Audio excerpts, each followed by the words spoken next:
While studying the physiographic regions of India, in a separate video we studied the Himalayan region, especially its structure, topography, slope and drainage. There are a number of applied questions related to Himalayas. In this video we will study those applied questions which are related to Himalayas, and these are short answer questions.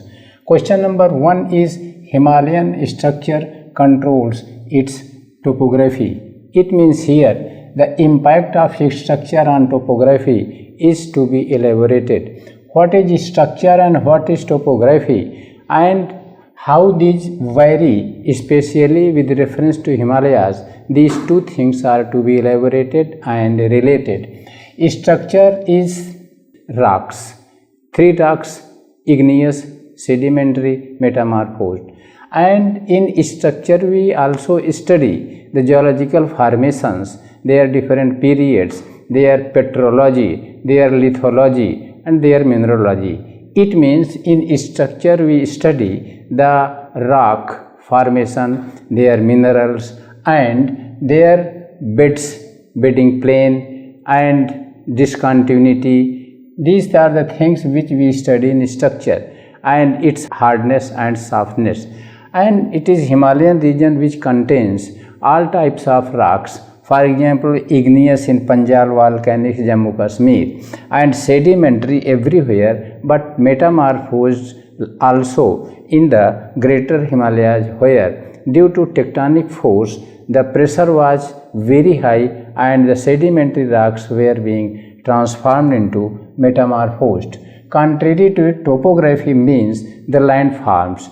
All types of landforms are found in the Himalayan region, ranging from the mountain peaks of greater Himalayas, valleys, gorge, canyon, and up to the flat valleys and dunes, and at last Bhabhar at the foothill. Now, how we will correlate these two, whether structure controls landform topography or topography controls structure? It is a matter of dispute among geomorphologists. Here simply we have to identify structure and topography. So we will start the studying topography from the greater Himalayas, and we will come down to the Bhabhar and Tarai. And how structure controls these, we will discuss these independently. For example, in greater Himalayas there are ranges and there are different passes, and ranges are made up of sedimentary and quartzite rocks. Thus these are made up of hard rock but overlain with the sedimentary soft alluvial deposit. It also consists of a number of passes which have been eroded by the rivers. For example, here Jojila Pass in Jammu Kashmir, Sipki Pass in Himachal Pradesh, and a number of passes are here in Sikkim. For example, here there is Chola Pass, Bamchola Pass, Nathula Pass, and a number of passes are here through which Indians reach China. Why a large number of passes are found in Sikkim?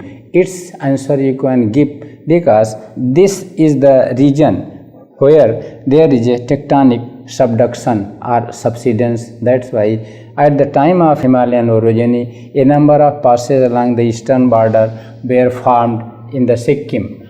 And now come down to the south. But before that, on the greater Himalaya, there are gorges made up of again hard structure. While coming down to the middle Himalayas, here a number of peaks where hill stations have been developed, and those peaks are also made up of sandstone, but somewhere those peaks are flat nature, and there some alluvial deposit is found, and especially along the slope, again alluvial formation over the sandstone and limestone structure is developed, where the terrace and other fruit gardening is being practiced. While coming south on the Shivalik, again sedimentary sandstone and limestone and coal formations are found, which have also developed a number of ranges, and their valleys also have been formed by the fluvial and glaciofluvial process. One very important topography or landform is here between the greater and middle Himalayas. There are a number of valleys, like here Kashmir Valley in Jammu Kashmir, and here Kulu Manali in Himachal Pradesh, and Pokhara Valley in Nepal, and a number of valleys have been developed which consist of the alluvial formation of thick nature where different agricultural practices are being done.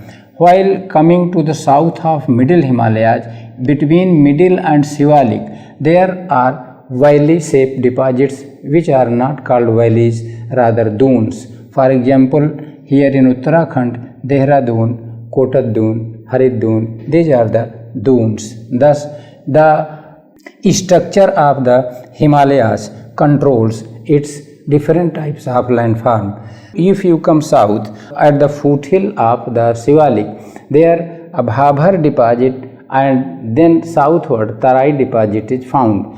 Bhabhar is virtually not complete part of the mountain, and it is also not the integral part of plain, but it is foothill.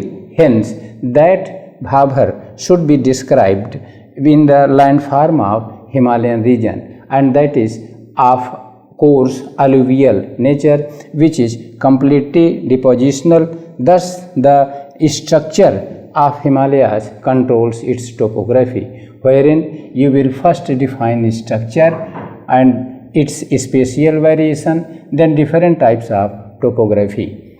Now, the second point is the southern slope of Himalayas are steeper.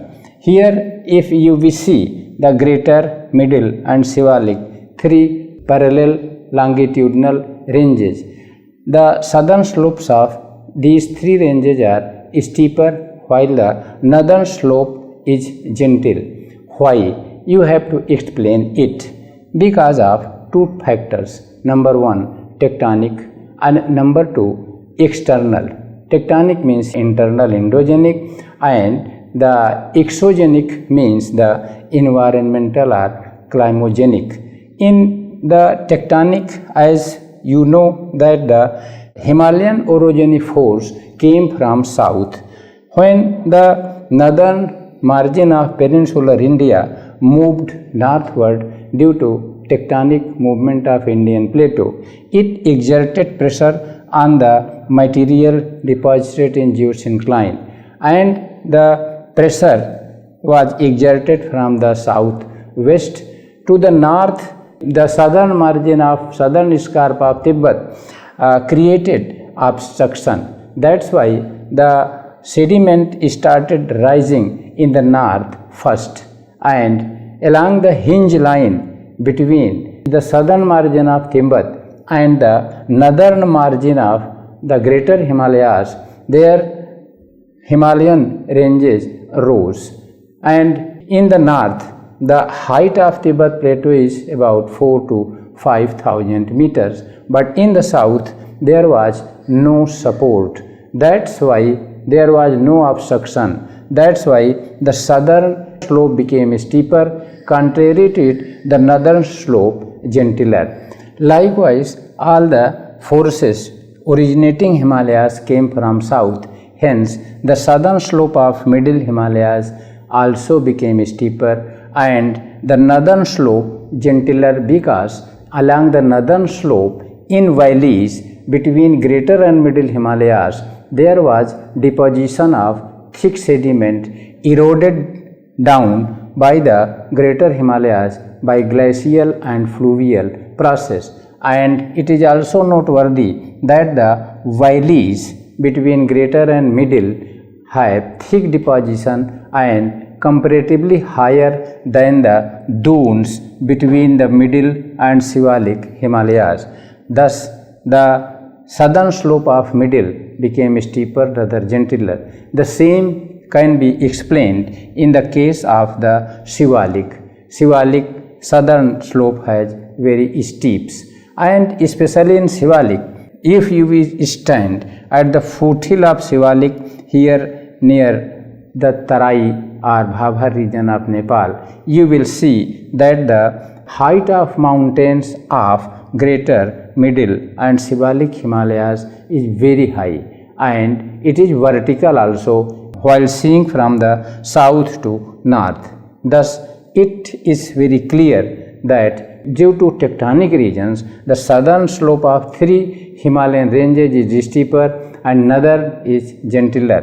And its second cause is that along the southern slope of these three ranges, there is climatic process. There, the climatic forces are very much active, and climogenic glaciofluvial processes are active. For example, along the southern slope of Greater Himalayas, there is a glacial process more than along the northern slope. Why? Because from the south, sun gives sufficient energy and never from the north. Why? Because sun never crosses this Tropic of Cancer. So, glaciers get sufficient insolation along their southern sides. Hence, their glaciers melt and glaciofluvial process erodes down the southern slope, makes it vertical. The same can be explained in the context of the Middle Himalayas. The slope of Middle Himalayas is also being affected by the fluvial process. As we know that the southern slope of all these three ranges, especially of the Middle Himalayas, receives maximum summer southwest monsoon rain. Hence, due to heavy rainfall along the southern slope, there is a erosion, especially vertical erosion. Hence, the southern slope of Middle Himalayas is also very high. And the same can be explained with respect to the Shivalik, the southern slope of which receives sufficient rain and it is being eroded and its slope is steeper. These are the 2 points, endogenic and exogenic, which is the root cause of the steeper southern slopes. But it can be evidenced that in all these mountain ranges, the tunnels have been formed, because had the southern slope been gentler, then the road rail development might have been possible. But from the south, while going north, there rail and road tunnels have been developed. For example, in Jammu and Kashmir, Banihal or Jawahar tunnel. Likewise, here, while crossing this Shivalik, the outer Himalaya, in Haridwar, their small tunnel has been formed. Thus, a number of tunnels have been formed, and this is evidence, and this way you can explain it that there are 2 causes of the southern steeper sloper. Number 1 endogenic, number 2 exogenic, and its evidence also you can give. Now the third question is Himalayan topography controls its drainage. Now you know that how a number of chapters of geography are being interlinked and questions are put. While in first we studied that structure controls topography, and in third we are saying that it is topography height that controls the drainage, and it can be answered while keeping in mind the highest peaks and ranges in the Greater Himalaya. While coming south, the Middle Himalayan peaks and ranges are smaller, and the Shivalik range is more small, is the smallest. That's why the general drainage of the Himalayan region is from north to south. Because of 2 factors, from north to south, the height of peaks is decreasing, height of range is decreasing, and this is the main cause. And now you have to explain how topography controls drainage. If you see that there are a number of antecedent rivers on the Himalayas, antecedent rivers are those rivers which originate either from Tibet Plateau or from Greater Himalayas or middle and drain south, cutting all the ranges. Antecedent river can be defined that any river flowing along its course, if faces the uplift of a folded mountain and cuts the rising mountain and maintains its old course or valley, it is called antecedent river. Here if you see that the Indus River, Satluj River and Sampo or Brahmaputra River originate from Tibet Plateau near Kailash Mountain, Mansarovar Lake, Rakastal, and these rivers originated before the origin of Himalayas. When Himalayan ranges due to tectonic forces started rising, these rivers means Indus, Satluj and Brahmaputra cut deep gorges in the Greater Himalayan ranges and maintained their old course. Hence these are first order antecedent rivers. Indus has formed Indus Gorge in Jammu and Kashmir, and Satluj Gorge or Sipkila Gorge, and here Brahmaputra River has formed Korba Gorge in Arunachal Pradesh.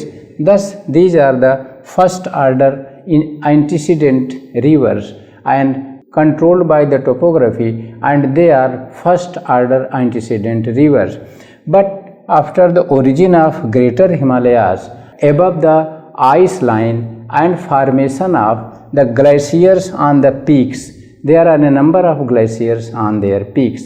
For example, here in Jammu and Kashmir, in Nubra Valley, Nubra glaciers, Karakoram glaciers, and here Yamunotri glacier, Gangotri glacier, and a number of glaciers are found in the Himalayan region. Several glaciers are here in Sikkim. You will note down all the glaciers on an independent map, because it is very important with respect to global warming, ice melting and shrinking or receding of glacier in Greater Himalayas.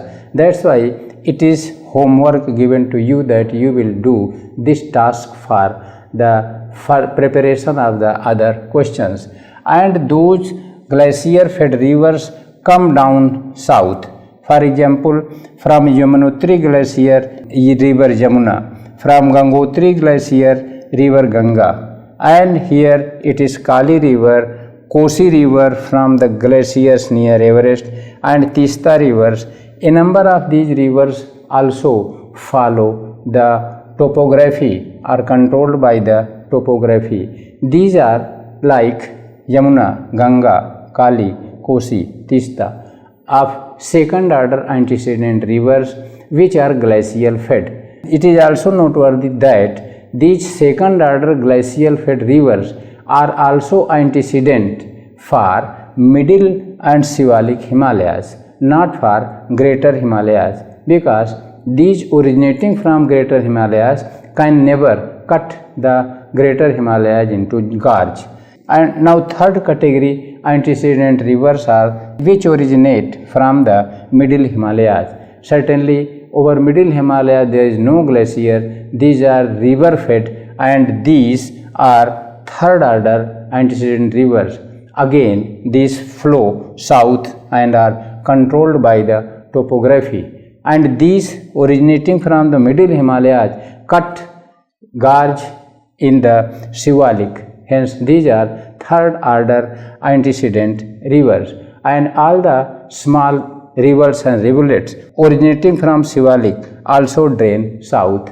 Thus it can be concluded that it is Himalayan topography which controls its drainage, and most of the drainage of Himalayas don't go north, rather come south, because the general trend of slope is from north to south.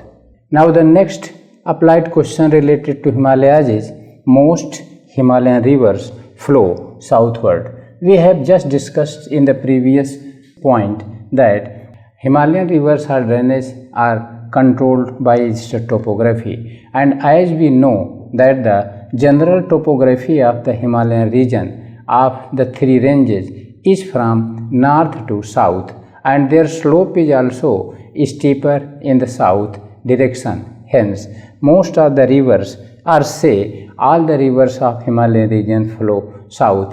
Here you will discuss again the same points, that the rivers originating from the glaciers located on Himalayas come down south.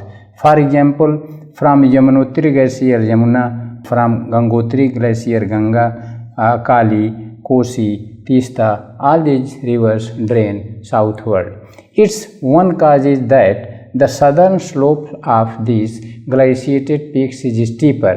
That's why avalanches slide down in south direction. And second is, from south, these glaciers, their ice gets energy, because up to the Tropic of Cancer sun shines vertical. That's why the energy during summer is gained by from the south. That's why the glacial originated or glacial fed rivers flow south.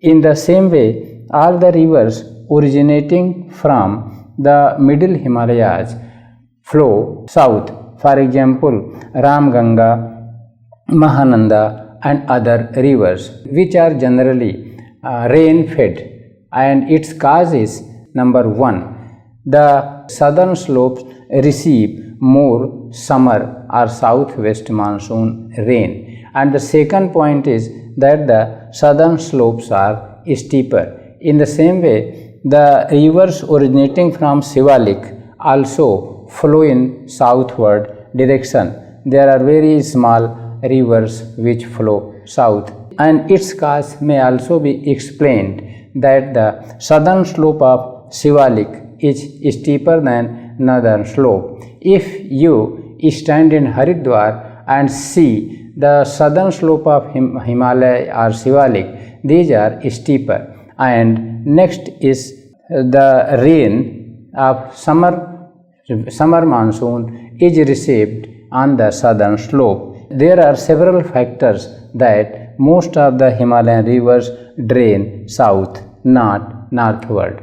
And the northern and in northward, neither sun is there vertical, nor these southwest monsoon winds reach or cross the Himalayan ranges and cause rainfall along the northern slope. These are the two factors which are responsible for the southward movement of the drainage or rivers in Himalayan region. Now, next important point is that the Himalayas is major climate control relief.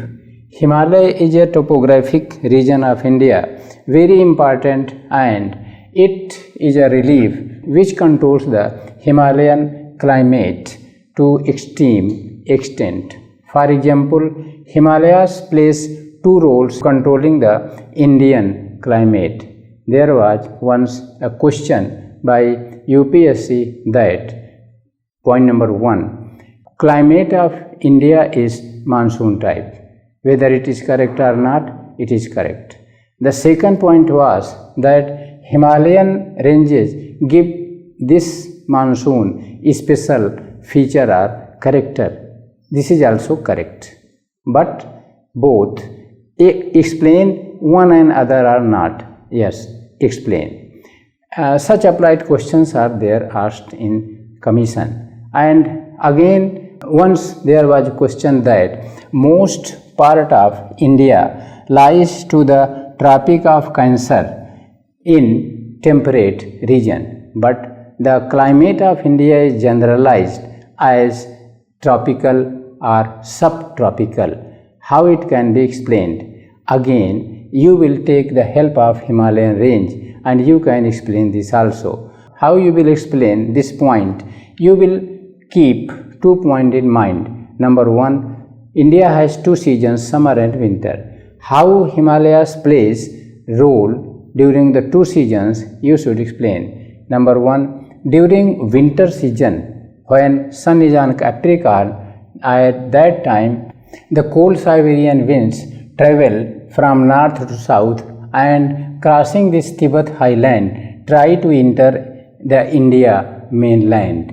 But it is the Himalayan range, especially the greater Himalayas, which prohibits that cold air mass to travel south. This way, the northern Gangetic Plain is kept relatively warmer and subtropical. Otherwise, if there is no Himalayan region, the cold Siberian air mass might have brought in the grip of coldness entire northern India. But it is warmer.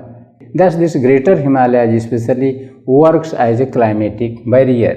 Now come in the summer season. During summer season, when southwest monsoon may be of Arabian branch, may be of Bay of Bengal branch, reach India mainland, especially Gangetic Plain, and have sufficient moisture, the Himalayan range create obstruction and orographic or topographic rain is being caused, and that topography range starts from Assam, and entire Himalayan region causes topographic rain. Had there not been Himalayas, if you erase the Himalayan range again, the topographic rain will occur, because to the north of Himalayas, the height of Tibet is about 4,000 and 5,000 meters, and that height is sufficient enough to cause obstruction to these moisture-bearing southwest monsoon winds. There might have been sufficient rain. So, especially for southwest monsoon, Himalayas is not so important, but it plays a very important role by diverging the monsoon wind, and the Bay of Bengal branch causes sufficient rain in Assam, colliding with the eastern Himalayan ranges like Naga, Patkoi, Lusai and Mizo hills, and then forced by these Himalayas to move westward and reach up to Delhi and meet here in Delhi and Rajasthan with the Arabian branch. Thus, Himalayan ranges have two roles in controlling the Indian climate, especially during summer and winter. Next point is longitudinal subdivisions of Himalayas. There are two types of studies in geography. For example, it is stick, and if you have to study this, there are two ways. Number one, while starting from this point, coming to the end, this point, this is longitudinal study. But if you cross from a point, it is called transverse study. And in Himalayas, you are seeing that there are three parallel ranges, and the study of three ranges independently is called longitudinal division or study of the Himalayas.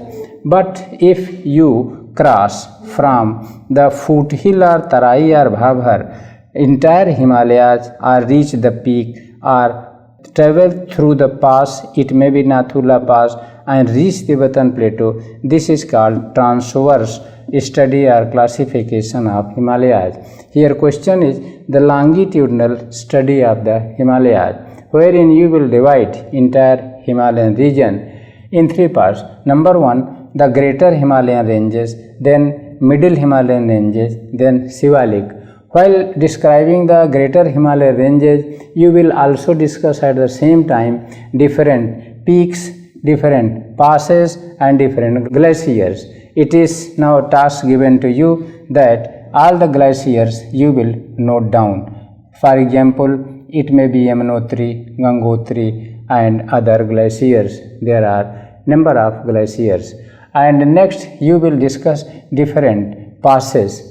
For example, here Jammu Kashmir, Jojila Pass, here Sipki Pass, Raniso Pass in Himachal Pradesh, and likewise a number of passes here in Sikkim, as we have discussed, like Nathula Pass and Bamchola Pass, etc.